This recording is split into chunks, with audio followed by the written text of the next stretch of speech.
மக்களே, செம்மையான ஒரு வேலைவாய்ப்பு. அதுவுமே வழங்குறது யார் அப்படின்னு சொல்லி பார்த்தோன்னா, தமிழக அரசு எழுதுபொருள் மற்றும் அச்சுத்துறை ஆணையகத்திலேருந்து ஒரு வேலைவாய்ப்பு வெளியாயிருக்கு.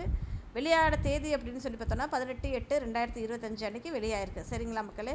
கடைசி நாள் எப்போ விண்ணப்பிக்கிறதுக்கு அப்படின்னா 19/9/2025 அப்படின்ற மாதிரி சொல்லியிருந்திருக்காங்க. என்ன வேலைக்குப்பா அப்படின்னு சொல்லி பார்த்தோன்னா, அசிஸ்டண்ட் ஆஃப்செட் மெஷின் டெக்னீஷியன் அப்படின்ற ஒரு வேலைக்குமே, ஜூனியர் எலக்ட்ரிஷியன், இன்னொன்று பிளம்பர் கம் எலக்ட்ரிஷியன் அப்படின்ற ஒரு 3 ரோலுக்குமே 4 ரோலுக்கு வேலைக்கு எடுக்கிறதாக அவங்க சொல்லியிருந்திருக்காங்க. ஓகேங்களா.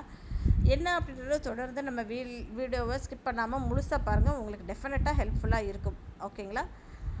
அசிஸ்டண்ட் ஆஃப்செட் மெஷின் டெக்னீஷியன் அப்படின்ற ஒரு ரோலுக்கு சம்பளம் எவ்வளோ அப்படின்னா 19,500 71,900 வரைக்கும் கொடுப்போம் அப்படின்ற மாதிரி சொல்லியிருந்திருக்காங்க. காலி பணியிட எண்ணிக்கை அப்படின்னு சொல்லி பார்க்கும்போது 19 பேரை வேலைக்கு எடுக்கிறோம் அப்படின்ற மாதிரி சொல்லியிருக்காங்க. சரிப்பா, இதுக்கு என்ன படிச்சிருக்கணும் அப்படின்னா, நீங்கள் 10th படிச்சிருந்தாலே போதும் அப்படின்ற மாதிரி தான் சொல்லியிருக்காங்க. அது போக உங்களுக்கு டிப்ளமோ இருக்குப்பா, பிரிண்டிங் அண்ட் டெக்னாலஜியில் உங்களுக்கு டிப்ளமோ இருக்குன்னா ஓகே அப்படின்ற மாதிரி சொல்லியிருந்திருக்காங்க. சரிங்களா. எக்ஸ்பீரியன்ஸ் அப்படின்னு சொல்லி பார்த்தோன்னா, டிப்ளமோ ஹோல்டர்ஸ்க்கு 1 இயர் எக்ஸ்பீரியன்ஸ் வேணும் அப்படின்ற மாதிரி சொல்லியிருக்காங்க. இதே ட்ரேட் சர்டிஃபிகேட் ஹோல்டர்ஸ்க்கு ஒரு 3 இயர்ஸ் லெஸ் தன் எக்ஸ்பீரியன்ஸ் இருந்தாலும் ஓகே அப்படின்ற மாதிரி சொல்லியிருந்திருக்காங்க. சரிங்களா. அடுத்த வாய்ப்பு என்ன அப்படின்னு சொல்லி பார்த்தோன்னா, இளநிலை மின் விஞ்ஞானர் அப்படின்ற மாதிரி சொல்லியிருக்காங்க. அது என்னடா வேலை அப்படின்னா, ஜூனியர் எலக்ட்ரிஷியன் அப்படின்ற ஒரு வேலை வாய்ப்புங்க. இதுக்கு 19,500 76,900 வரைக்கும் கொடுப்போம் அப்படின்ற மாதிரி சொல்லியிருந்திருக்காங்க. காலி பணியிடங்கள் எண்ணிக்கை 14 பேரை வேலைக்கு எடுக்கிறாங்கங்க. இதுக்கு என்ன படிச்சிருக்கணும் அப்படின்னு சொல்லி பார்த்தோன்னா, SLCC படிச்சிருந்துருக்கணும் அப்படின்றது எதிர்பார்ப்பு. இது போக வேறு என்ன முடிச்சிருக்கணும் அப்படின்னு சொல்லி பார்த்தோன்னா, டெக்னிக்கல் ட்ரேட் சர்டிஃபிகேட் எலக்ட்ரிஷியன் அப்படின்ற மாதிரி படிச்சிருந்துருக்கணும் அப்படின்ற மாதிரி தான் சொல்லியிருந்திருக்காங்க. இது போக நீங்கள் ஏதாவது ஒரு அப்ரெண்டிஸ் கவர்மெண்ட் ப்ரெஸ்ஸில் நீங்கள் படிச்சிருக்கீங்க அப்படின்னா டெஃபினட்டாக உங்களுக்கு அட்வான்டேஜஸாக இருக்கும் அப்படின்ற மாதிரி அவங்க சொல்லியிருந்திருக்காங்க. சரிங்களா. அடுத்த ஒரு வாய்ப்பு என்ன அப்படின்னா, ஜூனியர் மெக்கானிக்கோட வேலைங்க. சம்பளம் எவ்வளோனா 19,500 71,900 வரைக்கும் அப்படின்ற மாதிரி சொல்லியிருக்காங்க. காலி இடங்கள் எண்ணிக்கை 22ங்க. என்ன படிச்சிருக்கணும் அப்படின்னு சொல்லி பார்த்தோன்னா, 10th முடிச்சிருக்கணும் அப்படின்ற மாதிரி சொல்லியிருக்காங்க.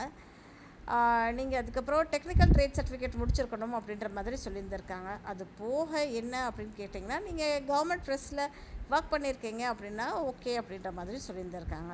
சரிப்பா, கடைசி வாய்ப்பு என்ன அப்படின்னா, பிளம்பர் கம் எலக்ட்ரிஷியனுக்கு ஒரே ஒரு வேகன்சி இருக்குங்க. இதுக்குமே சம்பளம் 19,500 71,900 வரைக்கும் கொடுக்குறோம் அப்படின்ற மாதிரி சொல்லியிருக்காங்க. SLC எக்ஸாமினேஷன்ஸ் நீங்கள் முடிச்சிருக்கணும், 10th முடிச்சிருக்கணும் அப்படின்ற மாதிரி தான் சொல்லியிருந்திருக்காங்க. சரிங்களா மக்களே.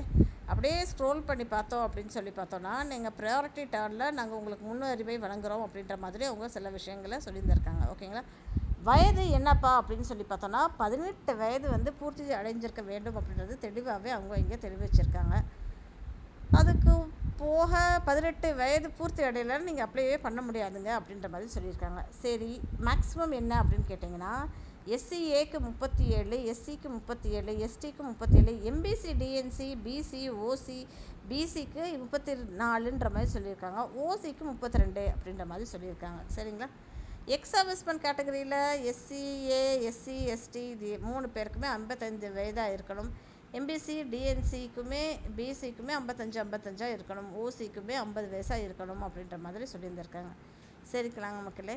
ஸோ அனுப்ப வேண்டிய முகவரி என்ன அப்படின்னா, ஆணையர் எழுதுபொருள் மற்றும் அச்சுத்துறை ஆணையகம் 110 அண்ணா சாலை சென்னை 2 அப்படின்ற மாதிரி அவங்க சொல்லியிருந்திருக்காங்க.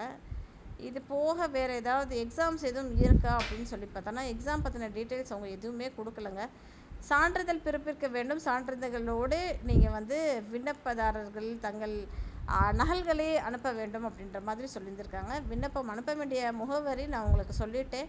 ஸோ எல்லா ஜெராக்ஸையும் சேர்த்து அவங்களுக்கு அனுப்புங்க. பேன் கார்டு, வாக்காளர் அடையாள அட்டை, குடும்ப அட்டை, ஆதார் அட்டை, அது போக வேறு ஏதாவது இருந்தாலுமே உங்களுடைய சர்டிஃபிகேட்ஸ் டீட்டெயில்ஸ் எல்லாத்தையும் ஜெராக்ஸை எடுத்து அட்டஸ்ட் பண்ணி அவங்களுக்கு அனுப்புங்க. சரிங்களா மக்களே. அனுப்ப வேண்டிய முகவரி எங்கே அப்படின்னு சொல்லியும் அவங்க கொடுத்துருந்துருக்காங்க.